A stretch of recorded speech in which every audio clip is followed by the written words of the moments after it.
Добрый день, уважаемые дамы и господа, мы с вами на канале Печи Камины, я Александр, и сегодняшнее наше видео будет посвящено печи, которая достаточно активно продается в ряде магазинов различных печных, а именно печи Камини от компании ТМФ Визиера. Сегодня мы говорим о ее плюсах и о ее минусах. Погнали! Наконец-то российский производитель попытался сделать печку, похожую на большинство классических классных импортных печей, а именно ее формат, ее внешний вид, ее стекло, ее процесс горения. К этому, конечно, вопросов вообще нету. То есть внешне, если не присматриваться к нюансам печи, печка выглядит круто, здорово. Стекло загнутое, внешний вид. То есть печка не просто стоит на полу, у нее имеется подножка основания, вот такой вот. Выглядит она, вполне достойно, на первый взгляд. Горит хорошо, что можно посмотреть во множестве роликов различных. Но теперь давайте обратимся к нюансам, которые на этой печи есть. И хотелось бы понять, за что можно отдавать в этой печи 50 тысяч рублей. А на 2019 год она именно столько и стоит. Давайте начнем с внешнего вида. Как большинство печей импортных, так и отечественных печей, печки во многих магазинах и многими людьми подбираются практически в 60-70% случаев не только по отопительным каким-то особенностям, но и по внешнему виду, потому что необходимо, чтобы печка радовала глаз, хорошо горела, давала тепло и имела максимальную визуализацию огня. Это необходимые такие критерии. Что есть в этой печи? Но если мы посмотрим изначально на лицевую часть печи, естественно, мы увидим здесь зазоры вот такие вот, решеточку. В большинстве импортных печей, взять хотя бы там, я не знаю, там ABX, везде вот, пожалуйста, присутствуют эти конвекционные отверстия. То есть здесь вот в дизайне печка не проигрывает европейским печам. Дальше дверка. На дверке что мы видим? Мы видим стандартный ТМФ-ский логотип. Ребята, если на банных печах этот логотип прокатывает, то на печи в 50 тысяч рублей вот такой логотип, мне кажется, он был несколько неуместен, потому что он портит вид. По факту, если честно говоря, смотрится это как ложка. Ложка обычно алюминиевая, и вот она прикреплена, то есть здесь видно места креплений. Но вот как понять наших производителей? Здесь мы делаем вырез, такой классный логотип, все от компании ТМФ, и на передней, на лицевой части мы делаем блеснул. То есть больше у меня в принципе слов никаких нет. Вот это вот маленький такой нюанс, который портит внешний вид этой печи. Можно сделать термокраской, можно как-то, я не знаю, гравировку сделать на двери, но вот эту вот штуку желательно убрать. Это вот мое обращение к производителю. Если убрать эту вещь, то сразу печка выглядеть будет по-другому. Дальше стекло. Вот к стеклу вопросов вообще никаких у меня нет, потому что диагональ стекла 56 сантиметров, она позволяет максимально визуализировать пламя на печи. Его будет видно практически из любого уголка комнаты.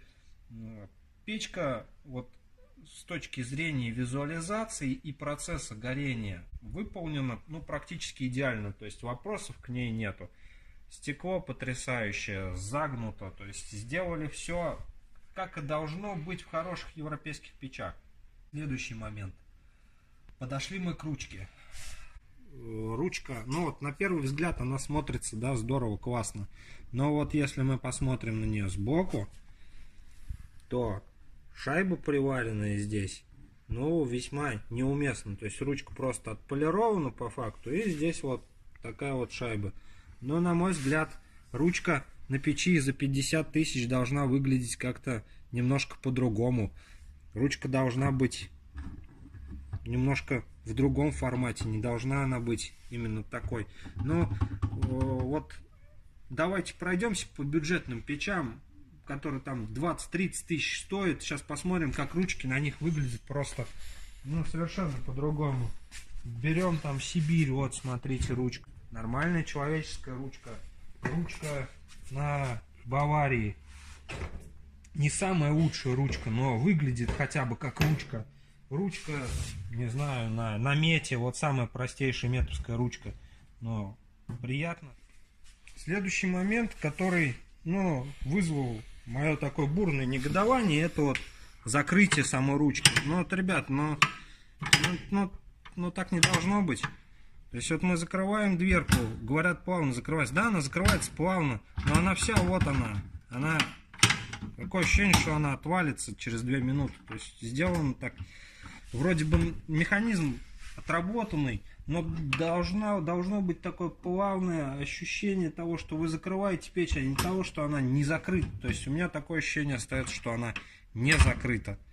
Хотя вот можно вот так вот сделать. Вот этот вот механизм, он немножко как бы устарел, что ли, я не знаю, как назвать. Но вот такое вот закрывание двери, это не есть хорошо. Вот на печи такого формата, на мой взгляд, с таким большим стеклом уместно сделать, ну, самую простую технологию. Вот там в VBX такая есть. Вот. Ничего же сложного нету. Вот смотрите, то есть вот она рамка общая, которая ходит.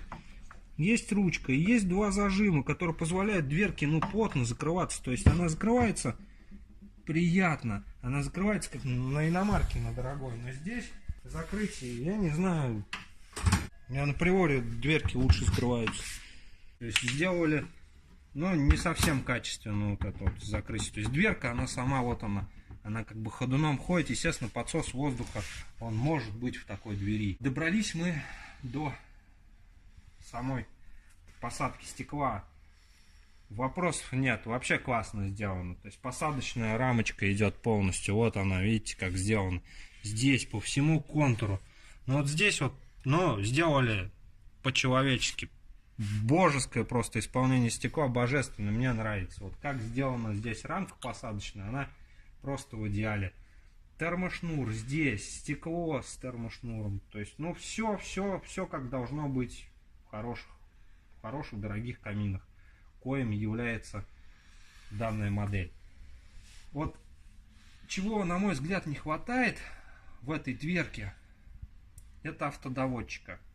Если бы дверка еще и закрывалась бы сама, что, ну, на мой взгляд, не несет таких больших там затрат денежных на формирование вот именно такого правильного закрытия, чтобы по европейским вообще стандартам все печи камина должны обладать автодоводчиком, чтобы дверка сама закрывалась. Стало вам плохо, упали вы перед печкой, ну, она хотя бы закроется, на вас ничего не упадет, никакой уголь, или не дай бог там, опять же, банальная защита от детей, печка хоть сама закроется, если дети ее маленькие открыли. Регулировка печи.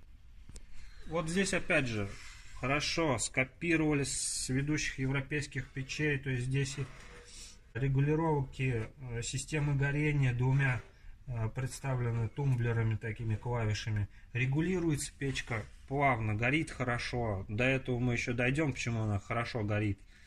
Вот эти вот мелкие такие нюансы классных печей, вот они здесь все есть. Регулировка, стекло хорошее, рамка по посадке стекла замечательная. Вот здесь вот мне очень нравится вот эта вот рамка, как она сделана. Сделали вот вырез такой с фирменным логотипом компании ТМФ. Но и здесь есть минус. Вот бортик этот, его бы сделать побольше немножко, потому что когда печка топится, и это прекрасно видно на многих видео, у нас часть золы падает вот сюда, вот она на дверке. То есть открыли мы дверку, и по факту у нас вся зола здесь на полу оказалась. То есть это, ну, не очень такой хороший момент. Либо здесь надо что-то делать, какой-то там, я не знаю, фартук, но все равно будет сыпаться. То есть это вот минус этой печи. Видны Крепление двери тоже вот такой момент, вроде бы, куда бы их спрятать, как-то сделать, чтобы они были не на шайбах, то есть как бы, вот прокрасить, минимум прокрасить, чтобы они были прокрашены, а они не прокрашены. Это тоже как бы большой вопрос меня оставляет. Ладно, бог с ним, оставим эту часть. Давайте посмотрим на печку в круг, что она из себя представляет. Печка представляет из себя вот такого вот формата. Даже сложно подобрать форму какую-то. Ну, такой несколько наподобие цилиндра, что ли, прямоугольной формы сверху. То есть вот в таком исполнении. Нюансом. Но вот, но почему вот это вот эти вот вещи остаются? Вот у меня вопрос. Ну, хотя бы покрасить их в цвет печи. Ну, когда они видны, они будут видны сбоку, там, в угол мы ее поставим, они все равно будут видны, и их будет капитально видно. То есть вот в этих маленьких деталях кроется весь ценник печи. Вот мы отдаем полтинник за то, чтобы у нас были там винты видно, за то, чтобы у нас ручка шаталась. А может проще там 15 доплатить и взять печку дороже. Я не хочу, чтобы так было. Я хочу, чтобы вот эта вот печка, она классная по своей сути печь. Я хочу, чтобы она была доработана, чтобы закрывалась, чтобы не было вот этих вот видимых частей, вот этих вот винтов. Ведь можно же это сделать, я думаю. То есть как бы несложно компании ТМФ. И это видео не столько, чтобы там охаять печь, потому что печка реально классная, горит хорошо, мне нравится она внешне. Но вот такие детали, они печку тянут вниз. Подключение дымохода у печи, кстати, может быть как верхнее, так и заднее. То есть здесь переходник вставляется. И вот это вот тоже классный момент, потому что не все хотят вести в помещении, чтобы был виден дымоход. Пожалуйста, убрали здесь заглушечка, все красиво. Также хотелось обратить внимание на дымоход. Заявленный производителем дымоход диаметра 120. Но если мы попробуем поставить трубу 120 диаметра, а именно по дыму захотим установить, то она у нас не лезет. Мы сможем поставить 120 диаметр только по конденсату. Он у нас встанет только по конденсату, и это будет дело выглядеть так. И не совсем удобно это получается, особенно если мы будем там собирать черные эмалированные какие-нибудь дымоходы, либо крашеные дымоходы. Вот отсутствие вариативности при сборке — это также большой минус. К внутрянке перейдем. Первое, что скажу, вот шамот, который здесь использован, он отдельно поставляется в отдельном ящике, то есть его нужно укладывать. По-хорошему его бы вложить вот сразу вовнутрь, там как-то придумать, чтобы люди не заморачивались с подгоном вот этих вот частей всех, потому что действительно, ну, тяжело. Даже вот я первый раз собирал, первый раз там возникли у меня вопросы, как собрать, чего собрать, куда засунуть. Хочу обратить внимание на то, что здесь вот шамот внутри, он разноцветный. То есть этот розовый идет по стенкам на задней стенке, желтый, похож на витебский. Здесь вот такой вот розовый шамот. Он, ну, самый простой материал, он крошится в руках. То есть пока ты ставишь, ты, возможно, разобьешь там пару плиток. Ну, если не разобьешь, то покрошишь их точно. Уже в процессе эксплуатации, соответственно, они ушатаются конкретно.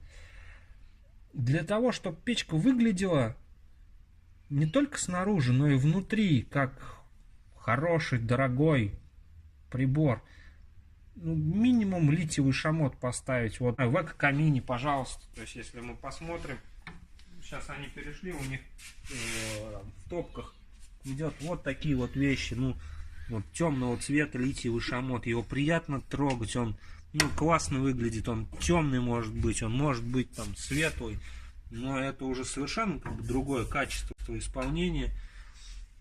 Соответственно, печка уже будет и выглядеть по-другому.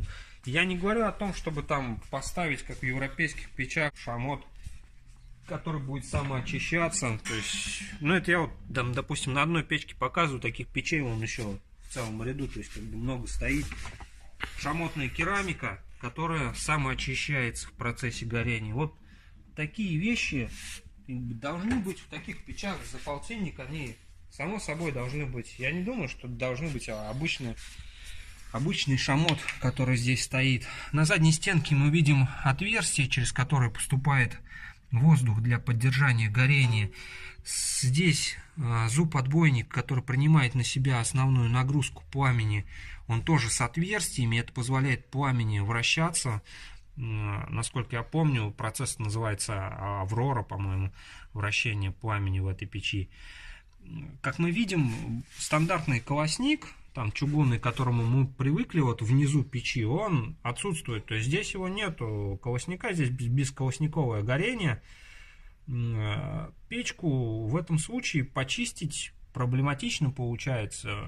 То есть приходится там совком залазить, а совком мы 100% этот шамот, мы его весь посносим. То есть если поставить вот сюда, вот место-то есть, здесь, если посмотреть, под шамотом есть место еще для зольного ящика, то есть можно сюда поставить зольник, чтобы людям удобно было вынимать, поставить колосники. И я не думаю, что если мы поставим колосники, у нас как-то повлияет вот система вот этого горения, она не ухудшится.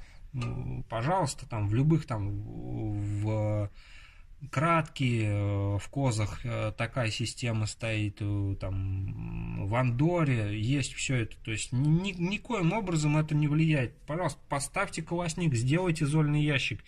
Удобство, простота чистки — это те вещи, которые необходимы потребителю. Он хочет их видеть, но он их по факту не видит. Не хочу я совком туда лазить, я хочу просто вытряхнуть зольный ящик и выкинуть его. Это максимум того, что я хочу. Здесь вот под плитой первичной, которая принимает на себя жар, стоит шамотная плита. Она принимает на себя уже второй оборот пламени, то есть там температура поменьше уже будет. А вот это выполнено из черняшки. В идеале, конечно, поставить из нержавейки такой рассекатель, потому что срок службы при частой эксплуатации он будет невелик.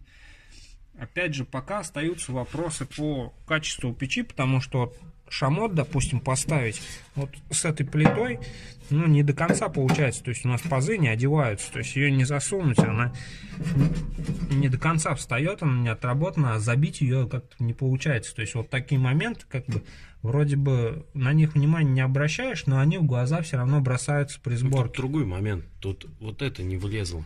Да, то есть она сильно загнутая, она не влазит, то есть она не дает влезть ей. Часть не помещается, да, то есть при сборке вот мы испытали согнутая. Неудобства такие. Вот. В остальном, то есть как бы... И вот то, что все вот это она запачкалась. То есть печка, вот это да, она вся пачкается, вся грязная, неудобно. Был бы чистый, там литиевый шамот, все установили, классно, здорово. Чисто. Ну вот по внутрянке так. Процесс горения в этой печи, он вполне достоин. И то, что в интернете сейчас есть, там чистое горение, и кто-то кричит там, стекло коптится. Оно будет коптиться в любой печи, будь то там импортная печь, наша печь, потому что дров с определенной влажностью, там, в 20%, их очень сложно найти, их надо готовить, их надо сушить, их надо везти откуда-то. В основном топится то, что есть под рукой, дрова там сыроватые, в любом случае будет коптиться, да, будет там самоочищаться от высокой температуры, но копоть будет, здесь будет, на любой печи камине практически будет все коптиться, то есть отсюда никуда не денешься, а горят дрова в ней, даже самые такие там простейшие дрова, достаточно неплохо, то есть печка-то по сути дела хорошая, то есть задумка классная, она больше, чем ряд других печей. Классный габарит у печи. Она имеет высоту 102. Ну да, 102 сантиметра высотой, ширина 65 и 46 глубина. И при этом, при емкости большой топки в 50 литров, она способна отопить помещение в 130 кубов. 130 кубов и 8 киловатт мощностью печка, но, как бы, на мой взгляд, немножко маловато. Хотя, может, я могу ошибаться, некоторые производители лукавят, заведомо ставя большую мощность, большую кубатуру, но для таких размеров 50 при высоте потолка там 2,5 метра отапливать 50 квадратов и еще имея запас, маловато как-то будет. Я думаю, что возможно как-то надо придумать, чтобы эта печка отапливала, ну, кубов 200. Вот это будет хороший такой, при данных габаритных размерах, хорошая номинальная мощность кубов 200, чтобы она делала, чтобы она отапливала. Возможно, добавить там конвективных отверстий больше, то есть печи. Не знаю, как этот вопрос решить, но 130 кубов маловато. Если вот в целом смотреть на нее, так проходишь как покупатель, смотришь, блин, классно, все здорово. Начинаешь потом эксплуатировать печку и понимаешь, что какие-то неудобства есть, какие-то такие мелкие детали, нюансы, которые влияют на всю вот эту...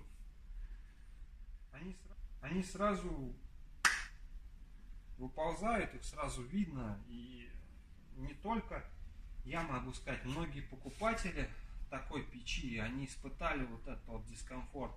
Но, повторюсь, печка выпущена недавно, она еще будет обкатываться. Я думаю, что компания ТМФ обратит внимание на данные какие-то мои замечания, нюансы, которые необходимо учесть. И сейчас кричать, что это там лучшая печь с чистым горением, которую можно купить на рынке до там 60 тысяч рублей, ну, смысла нет, потому что есть печи куда более интересные, на мой взгляд, по множеству вот таких именно мелких критериев. На сегодня обзор закончен, потому что я выплеснул свою долю негатива в эту печку, хотя печка на самом деле классная, и это, возможно, чисто мои придирки, но я думаю, компания ТМФ обратит на них внимание. Всем пока, подписывайтесь на канал, ставьте лайки, с вами был Александр, ждите новых видео.